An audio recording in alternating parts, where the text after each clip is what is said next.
جی یاد رکھیے گا، بھیک آتی ہے اور جھولیاں بھر بھر کے آتی ہے، ٹھیک ہے جی، بلکہ ان کی عطا کے سامنے ہماری جھولی کی اوقات ہی کوئی نہیں ہے، ہماری جھولی کی اوقات ہی کوئی نہیں ہے۔ سیدنا انس رضی اللہ تعالیٰ عنہ یہ نبی علیہ السلام کے خادم تھے، تو روایت کا مفہوم ہے کہ ایک دن نا حضرت انس رضی اللہ تعالیٰ عنہ کی والدہ حضور نبی کریم علیہ السلام کی بارگاہ میں حاضر ہوئیں اور عرض کی، اللہ کے محبوب علیہ السلام، میرے انس کی عمر میں، میرے انس کی اولاد میں اور میرے انس کے مال میں برکت کی دعا فرما دیں۔ لکھا ہے کہ حضور نبی علیہ السلام نے دعا فرما دی، اور پھر یہ عطائے مصطفیٰ کا کمال تھا کہ سب کے باغ نہ سال میں ایک بار پھل دیتے تھے، لیکن حضرت انس کا باغ سال میں 2 بار پھل دیتا تھا۔ آتی ہے کو منگے تھے سید، کتے سود ہے، کتے رشوت ہے، کتے فراڈ ہے، کتے دھوکھا ہے، مانگا ہی نہیں تو نے اللہ اللہ کے رسول سے، تو کس راستے پہ نکل پڑا۔ اور لکھا ہے کہ آپ کی اولاد میں اتنی کثرت ہوئی، کمی پیشی کی اللہ مجھے معافی دے، لکھا ہے کہ تقریباً 50 سے اوپر اور 70 سے تھوڑا پیچھے آپ نے اپنے پوتے پوتیاں نواسے نواسیاں اپنے ہاتھوں سے دفنائی ہیں حضرت، اتنی آپ کی اولاد میں برکت ہوئی ہے حضرت۔ اور وہ صحابہ جن کا سب سے آخر میں انتقال ہوا، حضرت انس رضی اللہ تعالیٰ عنہ کا شمار ان صحابہ میں ہوتا ہے حضرت، اتنی برکت ہوئی ہے حضرت۔ بس میں آپ سے اتنا ہی کہوں گا، جب بھی کسی چیز کی ضرورت ہو تو ادھر ہی جھولی پھیلانا یار ہے، دے دیں الحمدللہ، نہ دیں تو یہ سمجھ کے خوش ہو جانا یہ چیز میرے لیے ٹھیک تھی نہیں حضرت ہے۔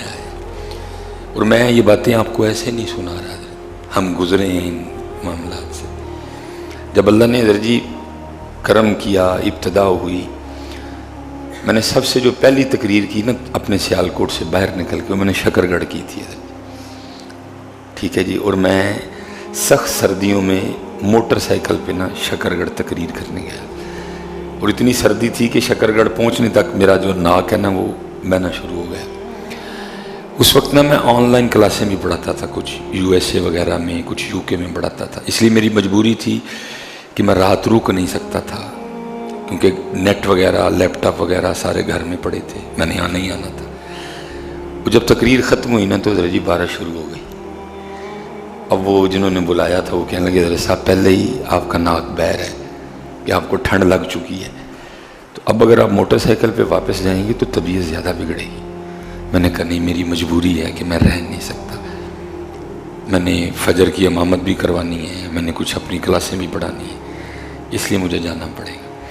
چلو میری تو خیر تھی، جو سیالکوٹ سے بندہ گیا نا جس نے مجھے اس گاؤں تک لے کے جانا تھا، جاتے ہوئے تو چپ رہا، اب آتے ہوئے کیونکہ بھیگنا بھی پڑ رہا تھا، وہ بول پڑا، مجھے کہتا ہے حضرت صاحب تسی بھی چنگے شدائی بندے ہو۔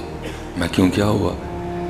وہ بھائی جنہوں نے آپ کو تقریر کے لیے بلایا، آپ ان سے کہتے کہ گاڑی کا اہتمام کریں، جو آپ کو لے کے بھی جاتی، آپ کو چھوڑنے بھی جاتی، اتنی ٹھنڈ میں آپ آئے ہیں، آپ کو بخار بھی ہو رہا ہے، اور اب اتنی سردی میں پھر موٹر سائیکل سے شکر گڑھ سے سیالکوٹ جائیں گے، اوپر سے بارش بھی ہو رہی ہے، تو یہ کیسا دیوانہ پن ہے، کیسا پاگل پن ہے، تو آپ نے ان سے کیوں نہیں کہا کہ گاڑی دیں؟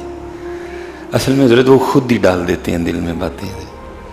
میں نے وہاں سڑک پہ کھڑے ہو کے نا، ناروال سے تھوڑا پیچھے تھے ہم دونوں، بھیگے ہوئے تھے فل، تو میں نے اس کو ایک بات کہی، میں نے کہا چلے آ، پھر انہوں کو گڈی منگنی سی، جنہوں نے ڈیوٹی کرنا آئے انہوں نے نہیں پتا کوئی ساڑھے نام تے بھیجن ڈیا ہے،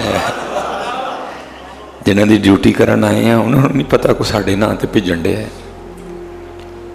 جدو دینی ہون گی آپ دے چھڑن گے۔ بس پھر حضرت جی پھر شروع ہوا سلسلہ، پھر مہران، پھر ویگانار، پھر سٹی، پھر ٹیوٹا، پھر MG، پھر شروع ہوا۔ وہ دیتے ہیں بیٹا، بس تھوڑا سا پہلے چیک کریں گے بھلا یہ کیا کرتا ہے، تھوڑا سا چیک کریں گے پہلے یہ کرتا کیا ہے بھلا، پہلے خود ہی دل میں خواہش ڈالیں گے، پھر دیکھیں گے یہ اس خواہش کی تکمیل کے لیے کون سا راستہ اختیار کرتا ہے۔ بس یہ چھوٹا سا امتحان ہے، اس میں پاس ہونا فیل نہ ہونا، مضبوط رہنا۔ بڑے بڑے بیٹا حالات، ہاں ایک معاملہ ہے گھر کرائے پہ ہے، انشاءاللہ وہ بھی کرم ہونے والا ہے، آثار نظر آ رہے ہیں وہ بھی، باقی بڑا دیا اتنا دیا۔ ابتدا تھی نا حضرت جی، حالات بڑے ٹف چل رہے تھے، کیا آپ کو بتائیں۔ پھر چینل والے آ گئے، وہ آ گیا، وہ آ گیا، وہ آ گیا، اوے حضرت صاحب کتنے رول چلے ہو، آؤ ہمارے چینل پہ بٹھائیں، بیٹھیں آپ کو دیکھیں ہم کہاں سے کہاں لے جائیں گے۔ میں یار تسی کہاں سے کہاں لے کے جا سکتے ہو، میں تو اس در پہ بیٹھا ہوں جہاں لے جائیں گے میں چلا جاؤں گا ہے۔ میں کچھ یوتھ کو سکھانے کی، میں اب یوتھ کو یہی سکھاتا کہ جڑا چینل تے نہیں بولے گا مشہور ہی نہیں ہو سکتا۔ میں نے بتایا کہ بیٹا چینل پہ بیٹھے بھی بندہ مشہور، بیٹھے بغیر بھی بندہ مشہور ہو سکتا ہے۔ کبھی بیٹا غلط، یہ نہیں کوئی چینل پہ بیٹھنا غلط ہے، یہ جو چینل پہ بیٹھے ہیں غلط کر رہے ہیں، اپنا مزاج ہے میرا ایک۔ میں نے کہا نہیں حضرت صاحب، میں اب آپ کو چینل پہ بیٹھے بغیر بھی مشہور ہو کے بتاؤں گا۔ اصل بیٹا مشہوری ادھر سے ہوتی ہے، یہ میری بات یاد رکھا۔ سارا زمانہ آپ کو مشہور کرنے آئے کر نہیں سکیں گے، ہاں جی۔ اور اگر ادھر سے آپ کے لیے مشہوری لکھ دی گئی ہے، سارا زمانہ آپ کو ذلیل کرنے آ جائے کر نہیں سکے گا۔ بس یہ پکی گرہ باندھ لو، جو ہے ادھر سے ہے۔ اور میاں صاحب نے، میں کہتا ہوں ایک جس کو کہتے ہیں جی کوزے میں دریا بند کرنا، میاں صاحب نے کر دیا کوزے میں دریا بند۔ آپ فرماتے ہیں جیو بیلی سب جگ بیلی، کوزے میں، اس کو کہتے ہیں کوزے میں دریا بند کرنا۔ میاں صاحب نے کیا کوزے میں دریا بند۔ آپ فرماتے ہیں جے او بیلی سب جگ بیلی، ان بیلی بھی بیلی۔ بس اتنی سی بات ہے، مرشد نے یہ سمجھا دی ہے، پیچ کس چھڑے کٹ کے کسے ہے، سکون ہے حضرت جی، موج ہی موج ہے۔ ہمیشہ ادھر جھولی پھیلانا، دے دیں نہ دیں جویں سائیں راضی، لیکن کوئی غلط راستہ اختیار نہ کرنا کہ کل حضرت جا کے نبی علیہ السلام سے ہم آنکھیں نہ ملا سکیں۔ تھوڑی زندگی ہے، 70 سال میں نے بڑی بڑی باتیں سنی ہیں حضرت جی، میں نے اتنی باتیں سنی ہیں کہ میں آپ کو بتا نہیں سکتا۔ اتنی کوئی کہتا تھا اینے موٹر مکینک بننا ہے، کوئی مجھے بیٹی دینے کو تیار نہیں تھا۔ میں نے اتنی باتیں سنی ہیں، کبھی کبھی دل کرتا تھا خودکشی کر لوں۔ ایسا آج دیکھ لو حضرت جی، جیو بیلی سب ان بیلی بھی بیلی۔ اب ادھر سے کرم ہو گئے، کرم ٹھیک ہے۔ اسپیشل جتنے نوجوان بیٹھے ہوئے، یہ آپ اس کمرہ امتحان میں بیٹھنے والے ہو بڑی جلدی،